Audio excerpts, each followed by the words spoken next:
Nama Gubernur DKI Jakarta Joko Widodo kembali unggul dalam hasil survei yang dilakukan sejumlah lembaga survei. Hasil survei Poltreking Institute menunjukkan suara responden yang memilih Joko Widodo alias Jokowi tetap mendominasi. Tingkat keterpilihan Jokowi mencapai 37,46%, jauh mengungguli Prabowo Subianto dan Abu Rizal Bakri yang sama-sama mendapatkan dukungan dari 11% responden. Sementara itu tingkat keterpilihan tokoh seperti Yusuf Kala hanya sebesar 6,12% responden dan Wiranto 5,78%. Tokoh lainnya seperti Megawati Soekarno Putri, Mahfud MD, Hatta Rajasa, Surya Paloh, dan Dahlan Iskan hanya memiliki elektabilitas di bawah 5%. Tidak berbeda jauh, survei Indobarometer juga menunjukkan hasil yang serupa. Jokowi menempati posisi tertinggi dengan 25,2%. Jokowi mengungguli Capres Golkar Abu Rizal Bakri, Prabowo Subianto, Wiranto, dan Megawati Soekarno Putri.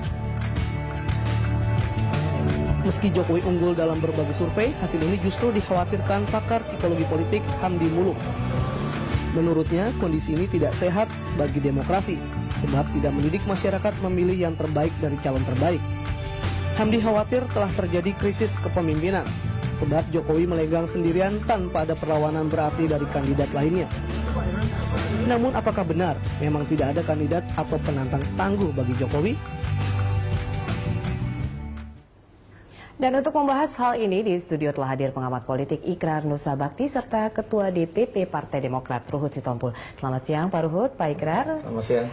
Iya, kalau kita lihat ini Pak Ikrar bahwa memang tadi Jokowi adalah calon tunggal begitu ya yang cukup banyak diminati, dan kalau Prof Hamdi tadi mengatakan ibarat menu favorit begitu, banyak difavoritkan oleh masyarakat. Tanggapan Anda? Ya, kalau itu memang muncul, saya pikir itu fenomena yang biasa ya. Saya beri contoh misalnya dalam kasus pemilu presiden 2004 ataupun 2009, kita tahu yang namanya Susilo Bambang Yudhoyono juga sangat unggul di dalam hasil-hasil survei ya. Dan itu memang tidak bisa dilawan oleh calon-calon presiden yang lain ya. Dan apakah kalau demikian kita katakan bahwa ini berbahaya buat demokrasi? Kan enggak juga. Saya beri contoh di tempat yang lain ya. Saya beri contoh misalnya dalam pemilu presiden di Amerika Serikat pun ya, terlepas dari pertarungan itu memang berasal dari bawah ya. Tapi kan Anda juga tahu, begitu Partai Demokrat tahu bahwa tidak ada calon lain di dalam Partai Demokrat yang bisa mengungguli Barack Obama, makanya kemudian dia tetap menjadi calon presiden dari Partai Demokrat. Demikian juga di dalam Partai Republikan juga demikian ya. Artinya mereka itu mencari siapa yang kira-kira bisa mengungguli Barack Obama. Ya. Gitu. Jadi hal-hal semacam itu buat saya biasa dan tidak harus dikatakan sebagai berbahaya untuk demokrasi.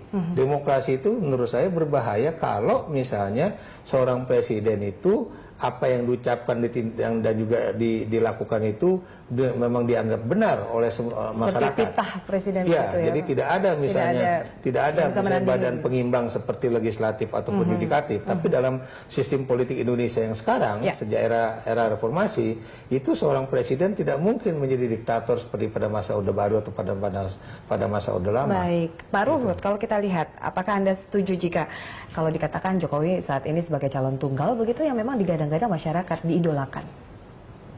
Saya rasa enggak juga. Apalagi kita semua tahu kita negara hukum, ada dasar hukumnya kaitan dengan undang-undang Pilpres ya, mengenai 20%. Nah, mungkin kan masyarakat itu nggak tahu itu. Itu yang pertama. Yang kedua, dibilang juga dia sudah tidak ada sparring partnernya lagi, kan karena yang belum selesai. Partai kami kan belum selesai. Betul. Nah, nanti pasti yang baik dari sebelah situ ya. Saya rasa bisa mengimbangi, nggak ada masalah. Udah itu begitu juga. Saya nggak tahu ya, karena memang sudah putus kayak Golkar, Pak Ical, ya, PAN Hatta Rajasa, Hanura sudah juga. Hanura Pak Wiranto. Tapi kan misalnya kayak PKB antara Mahfud dan Rhoma Irama juga belum, kan? PKS pun sudah melakukan pemilu raya begitu ya. Jadi belum. Kita sabar aja. Baik. Nah ini Pak Ikrar, kalau kita lihat sebegitu Jokowi diululukan atau memang digadang menjadi capres di 2014, apakah hanya ini salah satu atau satu-satunya tokoh tunggal, dan ini diibaratkan kita punya krisis kepemimpinan begitu, tidak ada sosok yang yang mungkin bisa menjadi andalan begitu selain Jokowi? Begini, ini yang buat saya juga penting bagi masyarakat semua ya, bahwa seorang pemimpin itu memang bisa lahir dalam situasi yang emergensi, ya, atau dalam situasi yang memang memang mengharuskan dia muncul. Saya beri contoh, misalnya Bung Karno muncul sebagai presiden pertama, Pak Harto sebagai presiden kedua, ya, atau sekarang Joko Widodo sebagai calon presiden 2014 dari PDIP, yang masih juga kita juga bertanya-tanya apakah benar dia akan menjadi calon presiden, apakah Megawati tidak ingin jadi calon presiden juga. Ya, semuanya itu kan tergantung karena di-endorse oleh PDIP, ya. Betul, ya. Jadi itu yang harus kita lihat, dan kemudian harus kita perhatikan juga, ya. Sekarang ini kan masih baru calon presiden dalam artian dia tunggal, tapi dia belum dikaitkan dengan calon wakil presidennya, ya. Jadi saya beri contoh, misalnya apakah kalau Jokowi disandingkan dengan siapa, itu kemudian elektabilitasnya naik atau turun, ya. Demikian juga Hatta Rajasa, Prabowo Subianto, Abu Rizal Bakri dan sebagainya, itu juga belum ada di dalam hasil-hasil survei itu. Ya, dan ada juga jangan lupa, ya.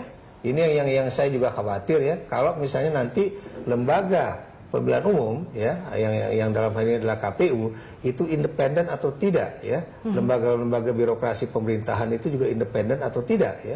Kemudian lembaga-lembaga baik itu TNI Polri ataupun intelijen itu juga independen atau tidak. Kalau ini kemudian bermain, bukan mustahil yang seperti Anda katakan Jokowi itu paling unggul, bisa berubah juga, ya. Karena itu kan faktor yang kita khawatirkan. Makanya kalau Anda lihat diskusi selama 1 tahun ini mengenai misalnya bagaimana KPU, bagaimana DPT, bagaimana Lemsanek, ya, lembaga sandi negara, itu semuanya kaitannya dengan jangan sampai pemilu baik itu legislatif atau pemilu presiden itu bisa berubah sebagai akibat dari operasi-operasi praktek hitam dari yang tadi saya katakan demikian itu. Nah, Pak Ruhut, kalau kita lihat Partai Demokrat juga mengadakan konvensi capres dari Partai Demokrat, begitu menghasilkan ada 11 nama, ya, tapi sekarang masih dalam proses untuk bisa mengajukan calon tunggal, begitu, ya.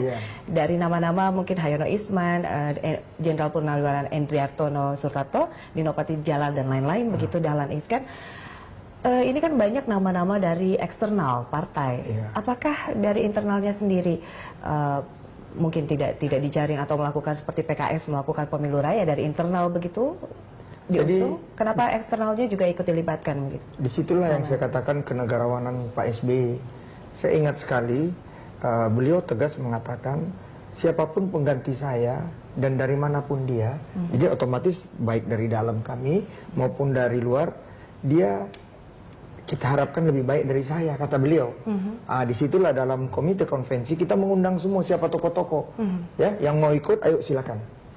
Di situ jadi dari dalam kami ada, dari luar ada, tapi nanti finalnya Desember ini akhir mungkin kita akan mengadakan polling pertama, baru setelah pemilu legislatif akhir April atau awal Mei, disitulah baru dari sekian yang bagus ini, yang baik ini, jadi why not the best? Kenapa tidak yang terbaik dari 11 ini? Itulah nanti baru ketemu dengan sahabat Jokowi, sahabat Wiranto, sahabat Ical, di situ. Nah, matchmakernya begitu, ya, nanti, ya, masih beberapa bulan ke depan. Nah, Pak Ikrar, kalau kita lihat, ini Jokowi sedemikian diunggulkan begitu, kira-kira nih, penantang tangguhnya ini seperti apa sosoknya? Atau mungkin ada dimention satu nama begitu, atau memang Pak Ikrar? Ya, kalau kita perhatikan memang, ya, dari berbagai calon-calon presiden yang masuk di dalam bursa, ya, dalam bursa survei tersebut, ya, itu memang nomor 2 itu masih Prabowo Subianto.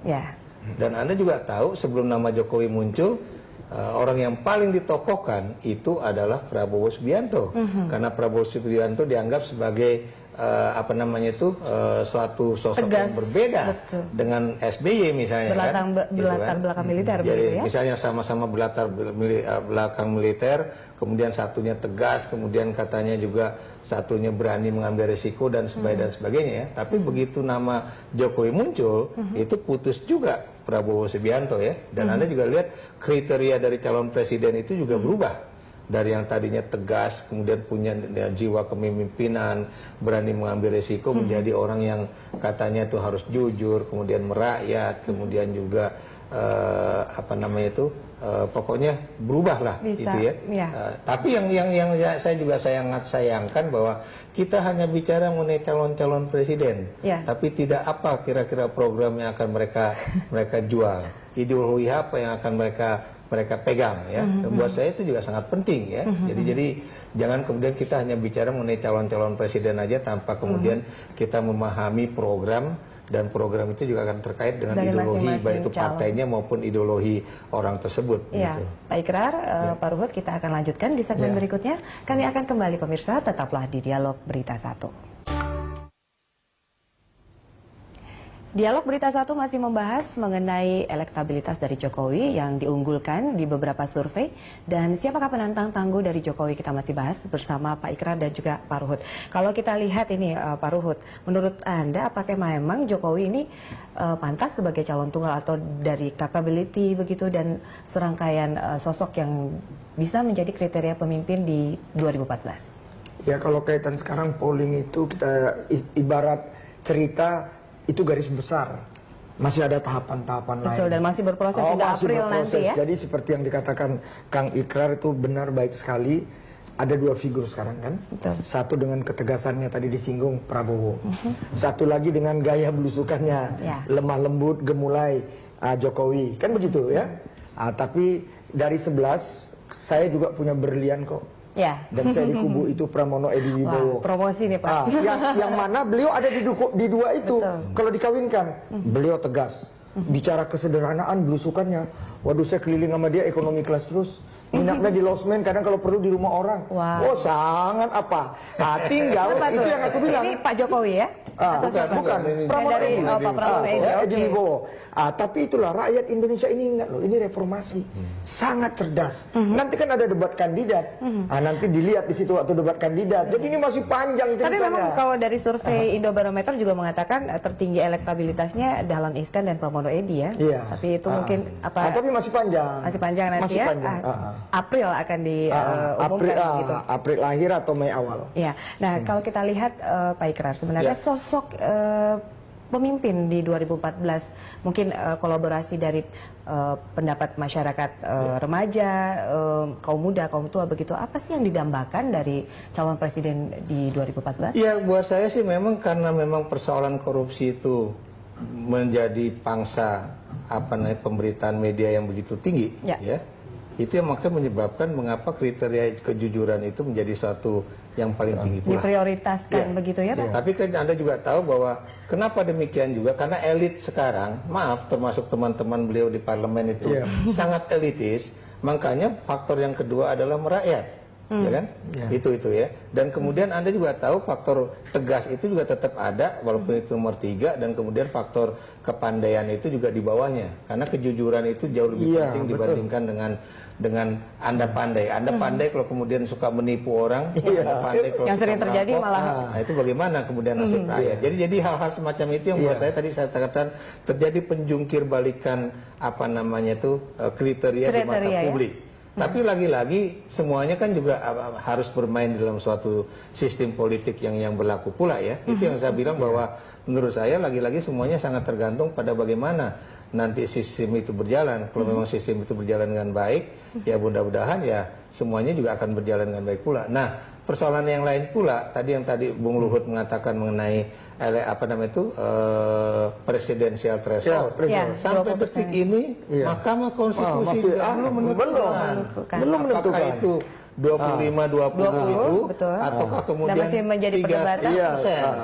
Di anggota Dewan juga masih memperdebatkan hal itu ya. Kalau di Dewan sudah 30, tapi ada yang minta judicial review. Udah itu. Jadi belum lagi kan calon independen kan tidak bisa presiden, harus didukung partai. Jadi masih panjang nih. Tapi kira-kira kalau dari beberapa nama di konvensi Partai Demokrat untuk Capres 2014, sosok seperti apa memang yang nantinya akan digadang-gadang oleh Demokrat begitu? Kriteria yang diinginkan dari Partai Demokrat. Pertama, melanjutkan kepemimpinan Pak SBY.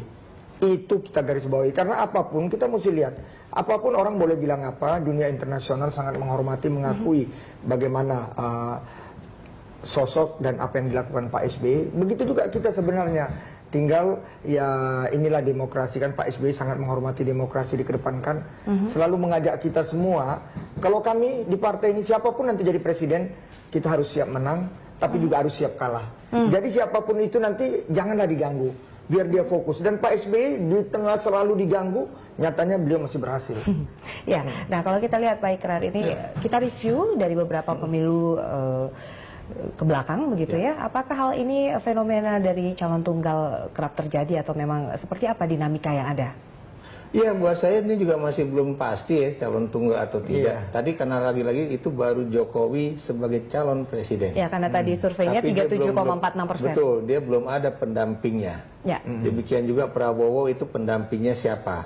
Demikian juga Abu Rizal Bakri itu pendampingnya. Yang sudah jelas itu kan cuma Hanura. Wiranto dengan Haritanu Sudibyo. Dan itu tinggal orang menilainya. Tapi yang lain itu kan masih sendiri-sendiri. Ya. Jadi ini yang juga menjadi satu problem besar juga ya. Kenapa demikian? Karena Anda tahu ya, ini persoalan siapa menjadi pendamping ini juga akan menentukan apakah dia akan bisa melenggang dengan begitu mudah, ataukah kemudian dia akan juga bisa terganjal, ataukah kemudian dia bisa naik elektabilitasnya. Sedemikian krusialnya ya sosok pendamping itu. Kalau begitu buat saya demikian juga tadi yang tadi dikatakan Bung Luhut juga ya, kira-kira apa programnya yang apakah dia bisa mempertahankan program itu di dalam debat publik nantinya ya, karena Anda tahu salah satu prasyarat untuk menjadi calon presiden atau calon gubernur atau bupati itu adalah keikutsertaan dia di dalam debat publik. Ya, dan itu yang memang menentukan dan ini, bagaimana teknik dia berdebat, bagaimana dia itu melontarkan suatu gagasan didukung oleh data, itu menjadi suatu hal yang dan akhirnya masyarakat yang menilai lebih banyak begitu porsi jadi di sini lagi-lagi apa namanya itu tim sukses juga bukan cuma mendukung calon saja, tapi juga mendukung data-data untuk kemudian memperkuat argumentasi itu. Baik, kita lanjutkan di segmen berikutnya, Pak Ruhut, Pak Ikrar. Kami akan kembali setelah jeda. Dialog Berita 1 masih membahas sosok calon presiden di 2014. Nah, kalau kita lihat Pak Ikrar bahwa memang beberapa kali dari dinamika yang ada begitu, kebanyakan kan kita memang ada calon yang secara urgent juga terpilih begitu ya. Nah, ini bagaimana agar bisa mendongkrak dari elektabilitas dari seorang capres calon presiden itu seperti apa?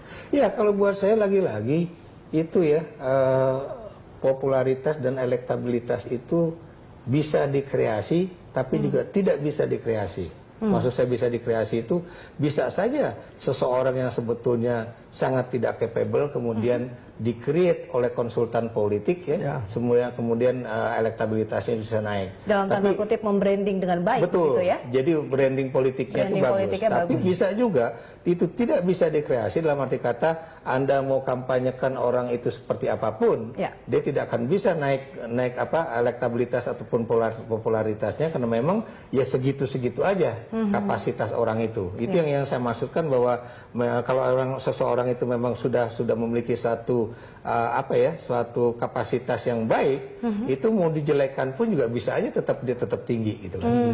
Nah, kalau kita lihat Pak Ruhut, menurut Anda apakah memang Jokowi bekerja luar biasa dengan banyak program-program baru beliau dan elektabilitasnya unggul dibanding calon lain begitu? Kalau kita lihat Pak Jokowi, dan karena itulah Pak Andi Muluk ya, beberapa pengamat melihat ya itulah media darling itu. Jadi peran media juga, tadi kan Akang kita baik sekali mengatakan peran media itu sangat penting, dan kita harus jujur, media sangat akrab dengan Jokowi. Itulah calon-calon lain harus mengambilnya, karena media itu betul-betul media independen, karena ada juga calon tiap hari iklan nyatanya nggak naik-naik, seperti yang dibilang si Akang. Kan nggak mau bilang namanya aja. Tapi TV juga sangat anti Jokowi juga ya. Padahal anti. Karena permasalahannya bahwa ini calon presiden, calon wapres ini juga punya media begitu ya. Itu. Jadi itu kan ya sedikit ya ada mungkin bisa internal branding begitu ya. Nah, kalau kita lihat, siapa menurut Anda penantang Jokowi yang memang cukup tangguh begitu, Bang Ruhut? Kalau saya kayaknya kalau Jokowi, karena apapun kita hormati PDI Perjuangan, sampai sekarang kan belum diputuskan ya. Apalagi kalau saya lihat sepertinya ya, sejarah di PDI Perjuangan, peran Ibu Mega itu nggak ada yang bisa ganggu.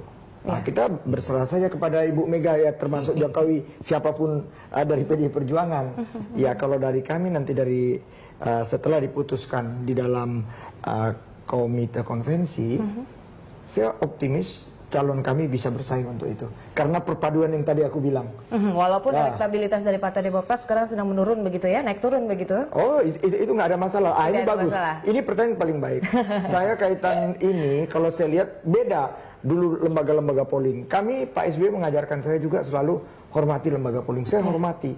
Tapi kadang-kadang kalau saya lihat akhir-akhir ini, itu ada satu, ya. Kapan pollingnya pernah naik? Tapi kalau di tempat dia dibikin, dia jadi naik. Nah, ini kan aneh. Ada jadi apa gerangan? Ada apa gerangan? Jadi Kang ya, Kang ini saya punya guru ya, kaitan politik, beliau sebagai pengamat. Kadang-kadang Kang aku rada miris, jangan-jangan nih kami dibikin nyungsep terus ya. Biar nanti kalau nanti kami menang ada alasan, oh curang, kok di bawah dia menang. Nah, Pak Ikrar tanggapannya nih, apa memang dibikin nyungsep tadi Pak Ruhut mengatakan, atau memang faktanya bahwa banyak sebenarnya dari anggota Partai Demokrat juga yang melakukan korupsi, dan itu memang fakta dan ada sebab akibat. Hampir semua partai ya terus terang terkena kasus korupsi di itu. Yang selama ini tidak pernah disorot itu kan cuma dua. Satu namanya Gerindra, satu namanya Hanura. Tapi ketika saya ngobrol dengan mereka juga nggak berani mengkampanyekan bahwa partai mereka itu adalah partai yang tidak korup di DPR. Kenapa demikian? Karena mereka katakan masalahnya siapa tahu ada juga satu atau dua orang yang terkena ya. Karena persoalan seperti di Komisi 3 atau di Komisi 7 khususnya Banggar dan lain-lain. Banggar itu juga menjadi suatu yang kompleks sangat rentan. dan mata rantainya itu tidak terhubung satu sama lain begitu kan? Jadi lagi-lagi sebetulnya ini satu hal yang menarik juga ya, karena walaupun ada calon-calon presiden yang memiliki media, tapi ternyata seperti yang tadi dikatakan oleh Bung Ruhut ya, itu walaupun sudah dikampanyekan pagi, siang, malam gitu ya, sampai tengah malam pun ya, ada tetap juga stagnan ya, tidak naik begitu ya. Tapi juga di lain pihak media-media itu tetap aja mengkampanyekan Jokowi juga, ini yang menjadi suatu hal yang aneh juga. Nah, sebenarnya kalau menurut Pak Ruhut sendiri, seberapa besar porsinya ini propaganda di media begitu ya, dengan sosok dari pemimpinnya sendiri agar bisa maju atau menjadi dipilih masyarakat di Capres 2014? Jadi kan Jakarta ini kan saya ingat waktu saya ketua FKPPI ya, Pangap waktu itu almarhum Pak Beni Murdani bilang begini, kamu ketua Jakarta, kamu bukan pengurus pusat tapi ada di pusat ibu kota. Saya ingat itu nasihatnya kepada saya.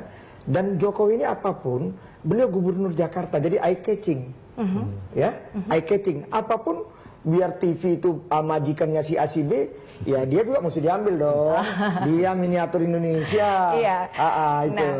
Nah, kalau kita lihat sendiri Pak Ikrar bahwa di masa kepemimpinan di Solo juga ya, Jokowi begitu belum genap ya mungkin 2 tahun lebih begitu kan sudah meninggalkan pekerjaan sebagai wali kota di sana. Tapi sekarang pun jika memang 2014 ini mengusung nama Jokowi begitu, artinya kan meninggalkan hierarki kewenangan di ibu kota begitu ya. Ini bagaimana mengobati rasa sakit hati bagi masyarakat yang ditinggalkan? Jadi begini ya, itu kan sebetulnya udah juga dilakukan survei ya, bahwa Jokowi itu kalau meninggalkan Solo itu kan pada termin kedua. Artinya setelah dia terpilih kembali menjadi wali kota dan kemudian selama 2 tahun kemudian dia meninggalkan itu masuk Jakarta. Dan ketika orang Jakarta juga di survei, apa mereka juga akan merelakan Jokowi menjadi calon presiden? Ternyata 65% itu merelakan ya. Jadi mereka tidak sakit hati. Ya. Jadi itu yang harus kita akui juga ya. Tapi lagi-lagi menurut saya memang terus terang kalau PDIP mengusung Jokowi itu jauh lebih mudah ketimbang misalnya Partai Demokrat. Kenapa demikian ya? Karena terus terang elektabilitas dari Jokowi dan PDIP itu boleh dikatakan saling bantu membantu. Sementara di dalam Partai Demokrat ini terus terang itu juga lagi terpuruk dan kemudian belum ada yang saling membantu. Maksud saya kalau misalnya Demokrat mengajukan si A atau si B itu kemudian elektabilitasnya akan naik, itu belum ada survei mengenai Partai Demokrat ya. Tapi kalau mengenai Jokowi ataupun calon-calon presiden lain itu sudah ada. Nah, terkait hal ini nih Pak Ruhut, survei dari Indobarometer menunjukkan Partai Demokrat masih belum memiliki calon yang bisa bersaing dengan Jokowi. Dan karena kandidat konvensi Capres Demokrat masih rendah elektabilitasnya dibanding Jokowi, tanggapan Anda? Iya, karena rendah ya. Kalau nanti sudah jadi satu kan 11 itu menjadi satu, otomatis langsung ngimbangi kok. Nah ini kan Jokowi kan sendiri, ya.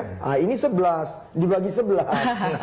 Artinya nama-nama kuat ini 11 ini masih bisa. Tapi apapun kan begini. Ya? Ini kadang-kadang kan kita lucu juga ya. Semua kita membahas kaitan Jokowi ini, apa nggak jadi tanda tanya besar? Nyatanya PDI Perjuangan juga kan ya, belum memutuskan kan? Ya. Jokowi April juga. Jadi sama-sama lah kita nunggu April ini. Kan itu harus jeda lagi nih Pak. Ayo, makasih. Kami akan kembali, tetaplah di Dialog Berita 1.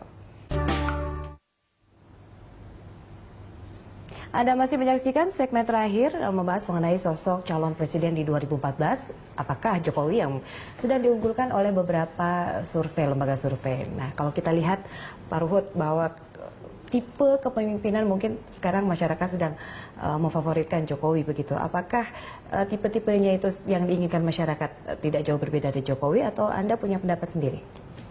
Kalau saya, ya rakyat kita ini reformasi. Saya hanya mengingatkan kembali awal setelah Pak Harto jatuh. Ya, apapun pasangan itu mesti ada sipil dan militer. Kenapa? Nyatanya kita nggak sampai 6 tahun 3 kali ganti presiden. Itu semua sipil, maaf Kang ya. Jadi mesti ada. Jadi itu yang saya lihat. Kita juga nggak mau. Ya maaf aja. Seperti tadi yang awal tadi dibilang Akang ya, Kang Ikrar. Gimana Pak SBY waktu era disenangi semua rakyat sama dengan Pak Jokowi sekarang. Tapi waktu beliau jadi presiden, peristiwa tsunami, bencana alam, apa beliau nggak diganggu terus? Tapi di situ kan itu dinamikanya dari politik. Begitu saya mau tanya, nanti kalau Jokowi ngalamin begitu, kira-kira kuat nggak? Nah, kita mesti waspada juga. Tergantung personalnya juga. Iya, itulah saya bilang. Jadi lebih baik dikawinkan. Nah, ini ada tanda-tanda ya. Ini kalau Pak Ikrar bahwa beberapa partai, Hanura juga sudah mengumumkan dari awal, dari jauh-jauh hari begitu ya, pasangan capres dan cawapres begitu. Nah, ketika PDIP hanya wait and see terkait Jokowi yang diunggulkan, hitung-hitungan politiknya seperti apa? Lebih dulu mengumumkan calon atau nanti ketika memang proses legislasi? Sebelum saya jawab pertanyaan Anda, saya mungkin agak berbeda dengan Bung Luhut ya. Kalau buat saya, seperti juga dikatakan Hendro Priyono ya, buat saya 2014 ini memang eranya sipil ya. 100% sipil, baik presiden maupun wakil presiden. Nah, untuk menjawab pertanyaan Anda, sebetulnya sudah ada juga sebuah survei, walaupun sayangnya respondennya itu cuma 400 orang ya, yang dilakukan oleh indikator bekerja sama dengan The Indonesian Institute ya. Di situ dinyatakan jelas-jelas kalau misalnya PDIP mengajukan nama Jokowi sebagai calon presiden dari PDIP, itu yang namanya PDIP di dalam pemilu legislatif melonjak drastis dari 14% pada tahun 2009 itu melonjak menjadi 37%. Ya. Tapi kalau kemudian PDIP tidak mengajukan Jokowi sebagai calon presiden, itu dia mentok cuma antara 14 sampai 17%. Baik, ya. Mungkin kita lihat. Jadi itu yang perlu kita perhatikan ya. Dan itu suara-suara untuk misalnya Prabowo Subianto itu akan juga meningkat ya. Demikian juga untuk Abu Rizal Bakri juga akan meningkat. Kalau misalnya Jokowi kemudian digantikan posisinya oleh Megawati Soekarno Putri ya. Jadi itu yang juga menurut saya harus dihitung juga oleh PDIP. Maksud saya tadi itu saya bilang bahwa nama Jokowi itu bisa melambungkan elektabilitas partai. Nah, kita juga masih menunggu nanti ya. Apakah nanti di dalam Partai Demokrat juga demikian. Nama seseorang itu kemudian juga akan melambungkan kembali nama Partai Demokrat. Walaupun memang sangat susah bagi Partai Demokrat untuk menemui atau menemukan seorang sosok yang kemudian memiliki kaliber elektabilitas dan popularitas seperti SBY pada 2004 atau 2009. Itu menjadi tugas berat dari Demokrat. Ya, kita harapkan juga bursa dari konvensi Partai Demokrat juga mengunggulkan satu nama yang mungkin bisa menjadi. Tapi saya kalau jalan dengan begitu, kalau saya maaf Kang ya, kalau saya jalan dengan Pramono Edi Wibowo, saya bilang dalam pesawat, Mas ini kalau untuk wapres sudah di tangan. Tapi kami maunya beliau presiden. Kenapa? Kenapa? Saya memang orangnya sangat optimis. Kenapa? Nyatanya saya nggak bilang itu calon-calon yang sekarang merasa di atas Nyatanya hubungin saya, Wah. Bang Ruhut bisa nggak Pramono Edi jadi wapres? Aduh, oh nanti dulu dong, tunggu legislatif. Itu masalahnya kan. Baik, masih ada penantang tangguh bagi Jokowi. Kita lihat dinamika yang bergulir. Masih 4 bulan ke depan ini. 198 hari lagi. Baik. Menuju pemilu presiden. Betul ya. Baik, terima kasih Pak Ruhut, terima kasih juga Pak Ikrar telah hadir di Dialog Berita Satu. Kami akan kembali setelah jeda berikut dengan informasi menarik lainnya.